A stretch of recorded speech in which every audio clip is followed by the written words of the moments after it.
여러분 안녕하십니까. 자, 이 시간에는 다시 구원이란 무엇인가, 김세현 신학박사님이 쓰신 구원이란 무엇인가 제 3장입니다. 예수의 삶과 죽음과 부활은 구원의 사건이다. 3장입니다. 이번 장에서는 예수의 삶과 죽음과 부활은 구원의 사건이다 라는 선포를 살펴보고자 합니다. 우리는 예수는 구원자이다, 예수는 그리스도이다 라는 선포를 많이 듣습니다. 예수가 그리스도라는 것을 어떻게 알게 됩니까? 우선 믿어야 한다고 말들을 합니다. 그런데 예수를 맹목적으로 믿는 것이 아니라면 왜 예수가 구원자라는 것을 믿어야 하는지를 우리는 생각해 봐야 합니다.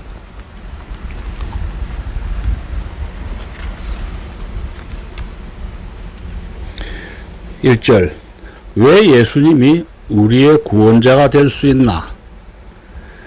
예수가 구원자라는 것을 우리는 어떻게 알게 됩니까? 예수의 삶과 죽음과 부활을 살펴볼 때 이 세 단계를 통하여 우리가 예수를 위한 하나님의 구원자라는 것을 알게 됩니다. 이것을 알려면 우리는 예수를 따라다니던 초대교회 제자들의 처지에서 살펴보아야 할 것입니다. 실존주의 철학의 영향 아래 20세기 전반부 세계 신약학계에 군림한 볼트만은 예수의 역사적인 삶과 가르침에 대해서는 알 수도 없으며 알 필요도 없다고 주장했습니다.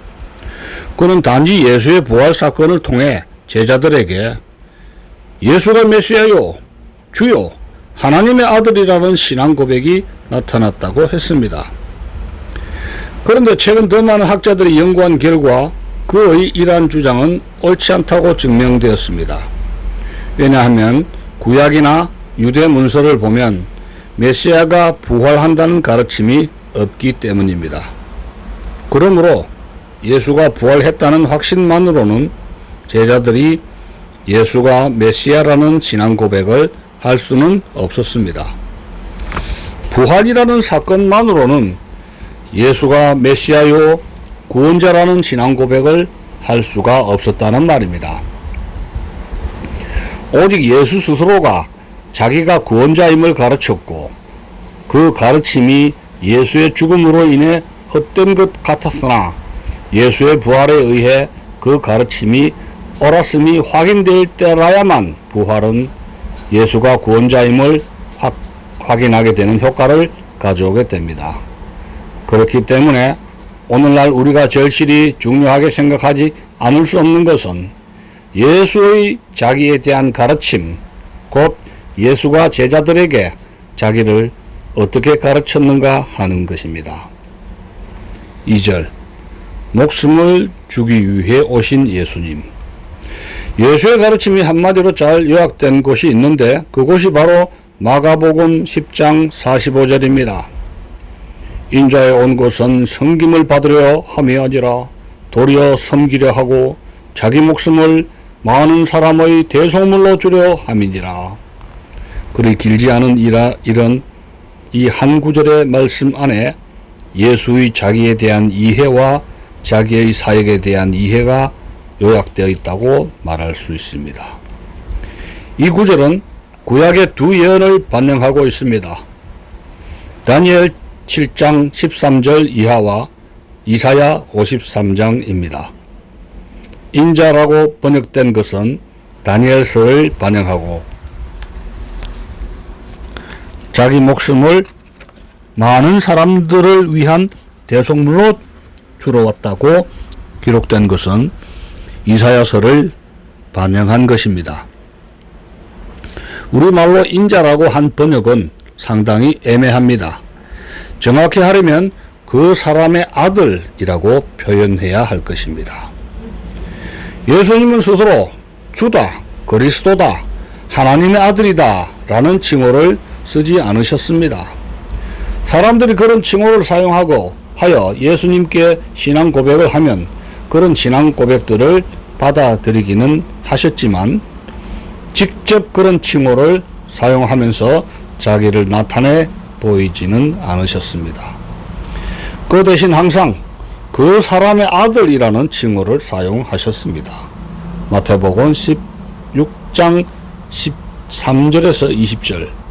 그러므로 예수님이 독특하게 사용하신 이 칭호가 무슨 뜻인지를 알아본다면 우리는 예수님이 스스로를 어떻게 생각하셨는지, 또한 예수님 스스로가 가져온다고 주장한 구원이 어떤 것인지를 알 수 있을 것입니다. 그래서 신학자들 사이에서 이 칭호에 대한 연구가 최근 집중적으로 이루어지고 있습니다. 3절. 인자로 오신 분은 인류의 구원자이시다. 먼저 인자라는 칭호에 대한 대표적인 오해를 간단히 살펴보겠습니다. 첫째, 인자라는 칭호는 예수님의 인성을 강조하고 하나님의 아들이란 칭호는 예수님의 신성을 강조한다는 일반적 견해가 있는데 사실 이 견해는 잘못된 것입니다. 기독교 역사상 고대 교회로부터 그렇게 가르쳐 오기는 했지만 그 고대 교회가 주로 히랍 사람들이었기 때문에 인자라는 예수님의 말을 제대로 알아듣지 못했던 것입니다. 즉 히랍 사람들이 히브리어의 수거가 무슨 말인지를 제대로 모르는 바람에 고대 교회로부터 잘못 가르쳤던 것입니다. 인자라는 칭호에 대한 두 번째 오해는 이 칭호가 유대 문서, 특히 묵시문학에 유행하던 메시아에 대한 칭호 가운데 하나였다는 주장입니다. 어떤 사람들은 예수님이 스스로를 이렇게 인자라고 불렀을 때 자기가 곧 메시아라는 것을 밝힌 것이었다고 주장하는 책들을 펴내기도 하는데, 그러나 그렇지 않습니다. 왜냐하면 우선 이 말은 도대체 칭호로 쓰인 일이 없기 때문입니다. 유대 문서에 사람의 아들이라는 표현이 들어 나오기는 합니다. 그러나 예수님이 처음으로 사람의 아들이라는 말에 그라는 관사를 붙인 표현, 즉 그 사람의 아들을 하나의 칭호로 만들었습니다. 따라서 이상하게 느끼기까지 하는 이 칭호의 의미가 무엇인지를 푸는 열쇠는 그라는 지시 관사에 있습니다. 유대 문서에 사람의 아들이란 말은 많이 나옵니다. 이 말은 단순히 한 사람이라는 뜻입니다. 이것은 셈족 언어의 수고입니다. 칭호가 아니었습니다. 이 표현에다 예수님이 그라는 관사를 붙임으로써 자기가 어느 특정한 사람이라는 것을 지적하고 있음을 나타냈고, 그리하여 그라는 관사와 더불어 사람의 아들은 하나의 칭호가 되었습니다. 다니엘 7장 13절에 사람의 아들이라는 말이 나옵니다. 이 말은 시편 8편에도 나오고 에스겔서에도 여러 번 나옵니다. 다니엘이 환상 가운데 하나님을 보고 하나님 앞에 구름을 타고 오는 한 분을 보는데 그분이 사람의 아들같이 생겼다고 했습니다. 여기서 사람의 아들이라는 말은 칭호가 아닙니다. 어떤 한 분이 나타났는데 그분이 사람같이 생겼다는 의미의 표현입니다. 그분이 구름을 타고 왔다는 점에서 신적 존재라는 것을 알 수 있습니다. 왜냐하면 구름은 오직 하나님이 나타나실 때만 동반되는 것이기 때문입니다. 천사가 나타나도 구름을 타고 나타났다는 말은 없습니다. 구름이 나타나는 현상은 하나님이 나타나시는 현상입니다. 따라서 다니엘서 문맥을 보면 구름을 타고 오는 사람의 아들 같은 분이라는 것은 한 사람의 신적 존재임을 알 수 있으며 그 신적 존재가 사람같이 생겼다는 것입니다. 예수님이 자기를 그 사람의 아들이라고 하셨을 때, 그리고 종말에 구름을 타고 천사를 동반하고 와서 이 세상을 심판하는 이로 나타난다고 하셨을 때 분명히 다니엘 7장 13절을 두고 하신 말씀임을 알 수 있습니다. 예수님 자신이 그런 신적 존재라는 말씀입니다. 다니엘 7장 3절에서 다니엘이 환상 가운데 본 사람과 같이 생긴 신적 존재가 7장 18절 이하에 해석되어 있는데 그분이 종말 때에 하나님의 진정한 백성의 대표라는 것입니다. 그러니까 예수님이 자기를 그 사람의 아들이라고 한 것은 자기가 바로 다니엘의 환상 가운데 나타난 하나님의 아들들을 창조하고 대표하는 분이심을 미리 나타내신 것입니다. 구약에서는 천사들도 하나님의 아들들이라고 표현했고 이스라엘 백성들도 하나님의 아들들이라고 했습니다.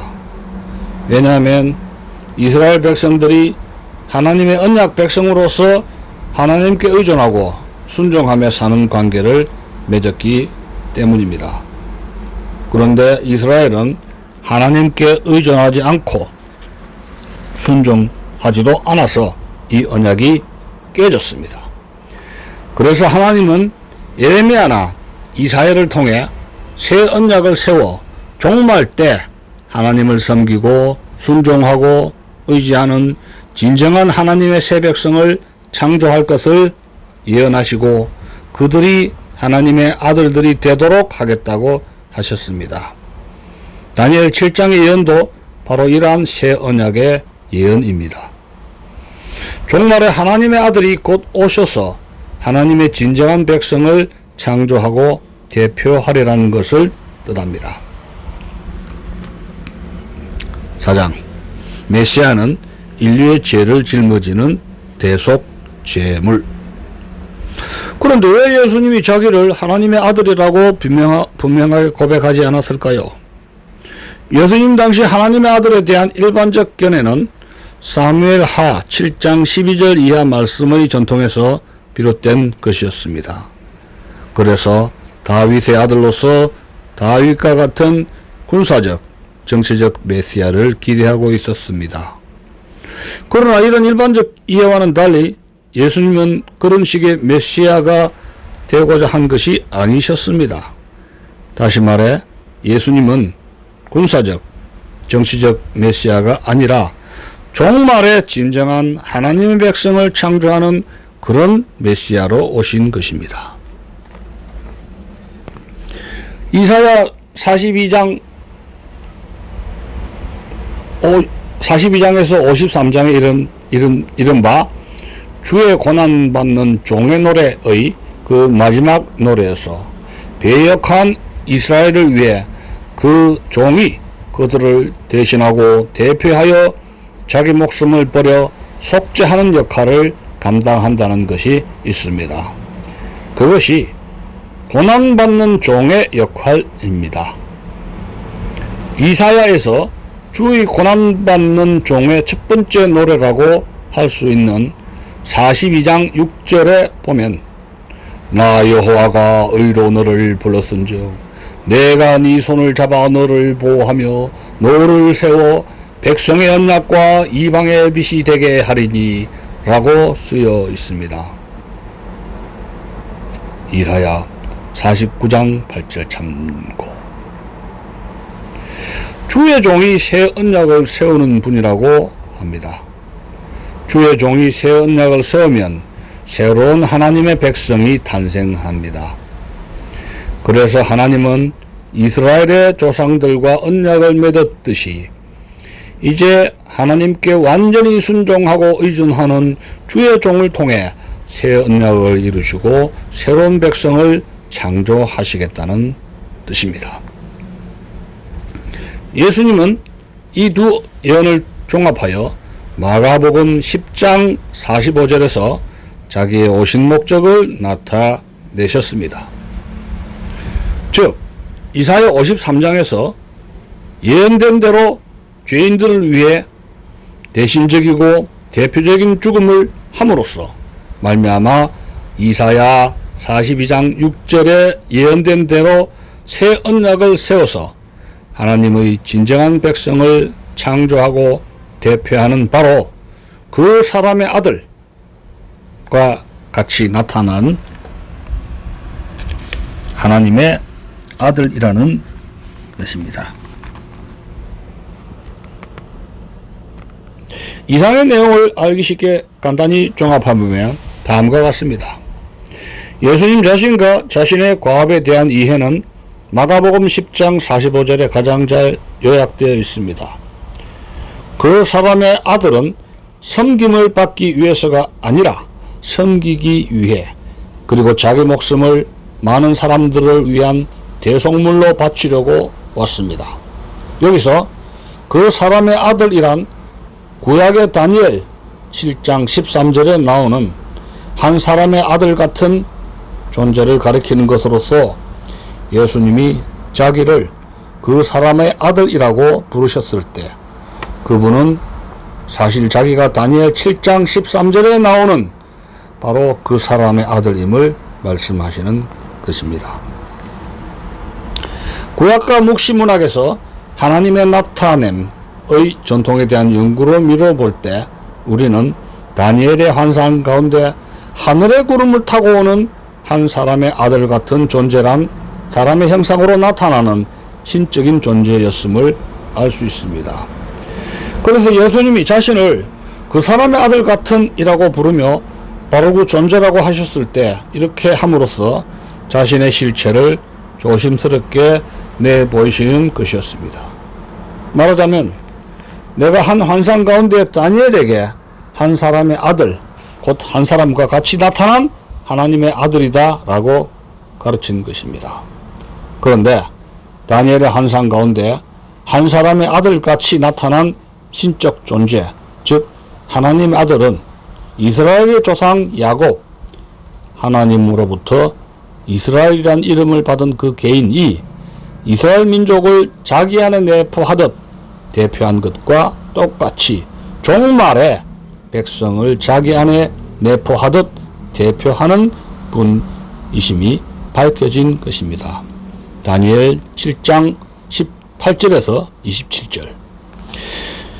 구약에서는 이스라엘이 하나님의 백성이었고 그러기에 그들은 하나님의 아들들이라고 불렸습니다. 이것은 그들이 하나님의 은혜의 언약에 의해 하나님께 의지하고 순종하며 살아야 하는 관계를 가진 백성임을 말합니다. 그러나 이스라엘은 하나님께 누차 불순종하여 언약의 관계를 파기하기에 이르렀습니다. 그리하여 하나님은 예레미야, 에스겔 같은 선지자들을 통해 하나님의 새로운 백성을 창조할 것을 선언하시고 다니엘의 환상을 통하여 자기 아들로 말미암아 종말에 진정한 하나님의 백성을 창조하여 그들로 하여금 자기의 자녀들이 되게 하겠다는 약속을 하신 것입니다. 예수님은 자기가 바로 그 약속을 성취하기 위해 온 하나님의 아들임을 깨닫고 하나님의 백성, 곧 하나님의 자녀들의 숙명, 즉 하나님께 의존하고 순종함을 대신적으로 그리고 대표적으로 이루어야 함을 깨달으셨습니다. 그것은 곧 이사야에 의해 예언된 대로 죄인들을 위해 대속의 죽음을 감당함으로 말미암아 그들의 죄사함을 이루어 사무엘 53장 새 언약을 세우고 그럼으로써 새로운 하나님의 백성을 창조하는 사무엘 42장 6절 49장 8절 주의 고난받는 종의 역할을 감당하는 것이었습니다. 그래서 그는 자기 목숨을 많은 사람들을 위한 대속물로 주기 위해 왔다. 마가복음 10장 45절 사무엘 53장 12절 참조로 했습니다. 십자가에서 자기 목숨을 죄인들을 위한 대속물로 주기 전날 밤 제자들과 나눈 제만찬에서 그는 자기의 죽음을 새 언약을 세우기 위한 피 흘림으로 해석함으로써 그들이 마시던 포도주를 상징화하셨습니다. 마가복음 14장 24절.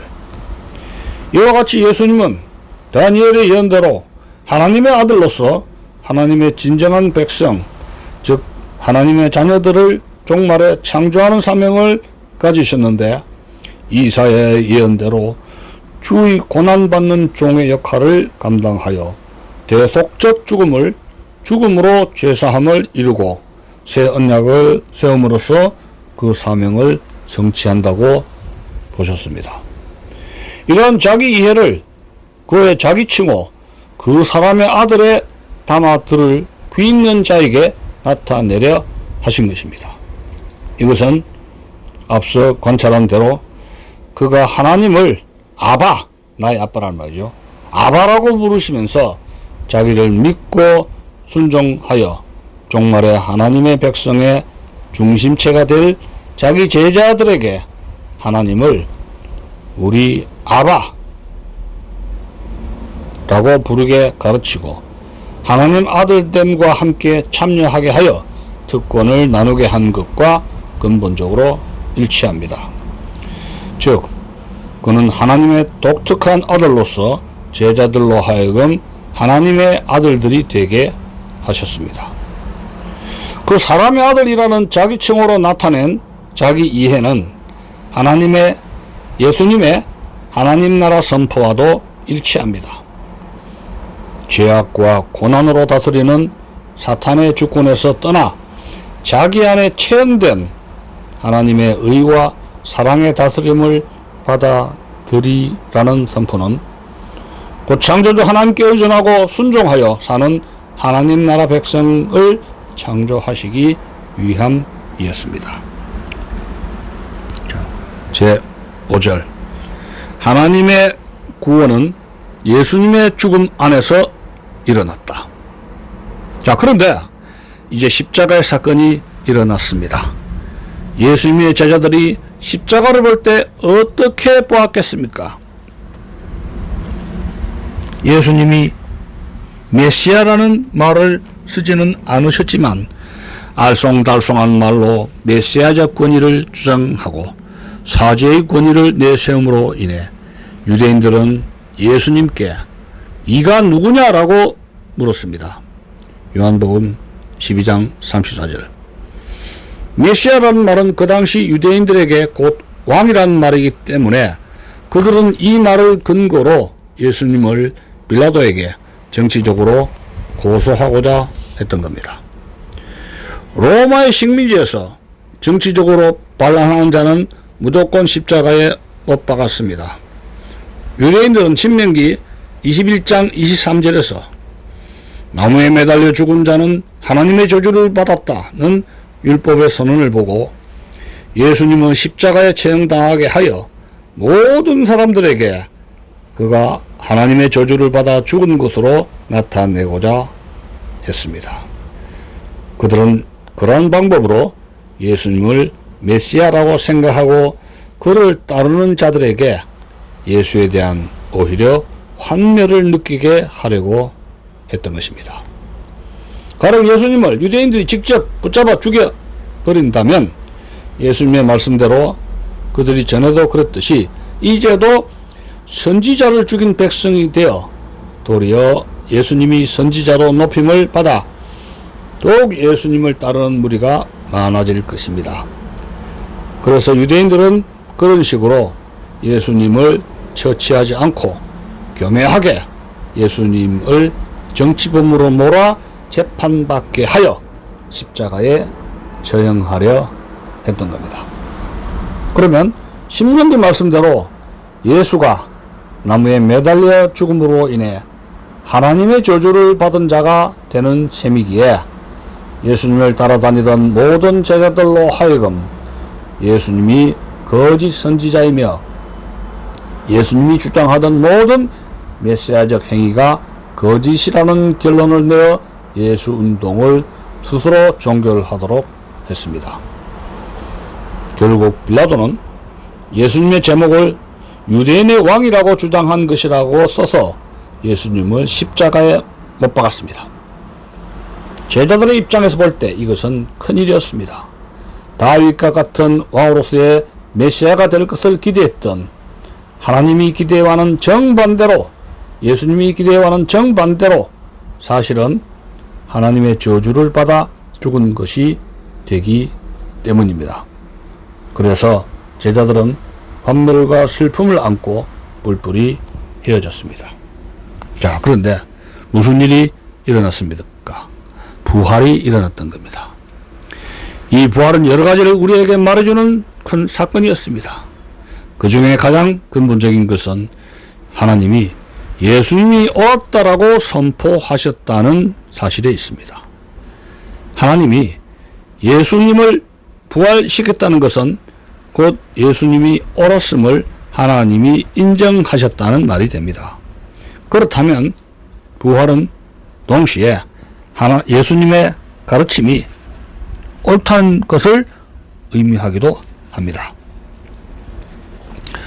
그래서 자기가 하나님의 아들이라는 주장이나 자기가 우리에게 구원을 가져다 주는 구원자라는 주장이 옳았다는 것을 제자들이 알게 되었습니다.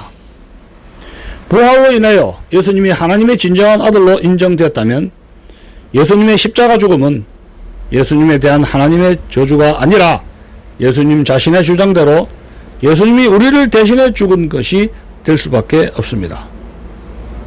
다시 말해 제자들은 예수님이 자기의 죄 때문에 십자가에서 하나님의 저주를 받으신 것이 아니라 우리를 대신해 돌아가셨구나 하는 깨달음을 갖게 된 것입니다. 자기가 자기 목숨을 많은 사람들을 위해 대속물로 주겠다고 가르치신 것이 십자가에서 완성되었음을 제자들이 깨달은 것입니다. 그래서 예수의 죽음이 곧 우리를 위한 구원의 사건이었다. 예수가 곧 구원자다라는 깨달음이 나타나게 된 것입니다. 그러므로 예수가 우리를 위해 우리의 죄를 위해 죽었다라는 선포가 그리스도의 복음에 대한 공식적인 선포가 된 것입니다. 이와 같이 이 세 사건, 즉 예수님의 가르침과 십자가와 부활은 연결되어 있습니다. 예수님의 가르침은 십자가를 설명하고 부활은 십자가가 우리 인간에 대한 하나님의 구원 사건임을 확인하는 것입니다. 이와 같은 관계를 통해 그리스도인들은 예수님의 죽음 안에 하나님의 구원 사건이 일어났다는 것을 깨달았습니다.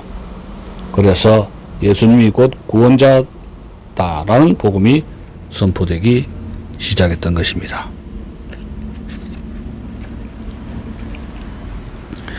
유대인들은 예수운동을 종결시키기 위해 예수님을 십자가에 못 박았습니다. 그러나 하나님은 유대인들의 죄악을 통해 하나님 당신의 뜻을 성취하셨습니다. 십자가에 예수님이 못 박힌 순간 유대인들은 뭐라고 고백했습니까? 요한복음 19장 15절에 보면 빌라도가 너희 왕을 십자가에 못 박으랴고 물었을 때 유대인들은 가이사 외에는 우리에게 왕이 없다고 선언했습니다. 무슨 말입니까? 유대인들의 진정한 왕은 하나님인데 자기들의 메시아요 하나님의 대권을 받은 하나님의 아들을 십자가에 못 박는 순간 자기들은 하나님의 백성이 아니라고 선언했다는 말입니다. 행동으로만이 아니라 말로도 자기들이 하나님의 백성이 아니라고 선언한 것입니다.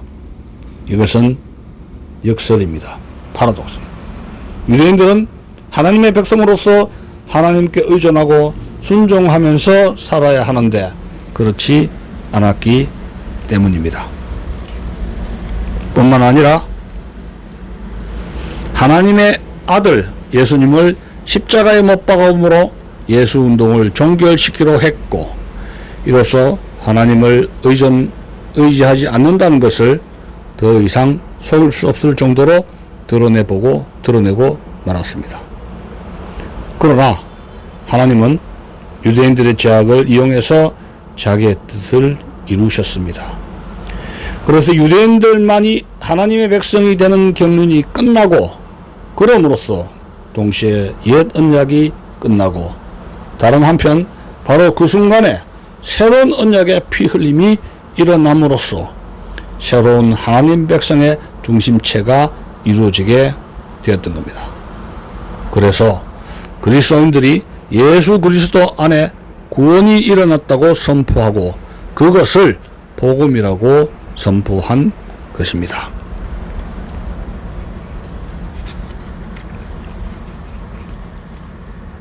(6장) 복음의 유일성은 예수님의 죽음과 부활 속에 있다. 고린도전서 15장 3절에 보면 내가 받은 것을 먼저 너희에게 전하였노니 이는 성경대로 그리스도께서 우리 죄를 위하여 죽으시고라고 기록되어 있습니다. 사도 바울은 그리스도의 부활을 부인하는 고린도인들에게 말하기를 먼저 사도된 자에게서 자기가 제일 중요한 것으로 선포한 복음을 받았다고 합니다. 따라서 우리는 예수가 우리를 위해 죽었다, 그리고 부활했다는 복음 선포의 첫 형식이 아주 오래된 신앙임을 알 수 있습니다.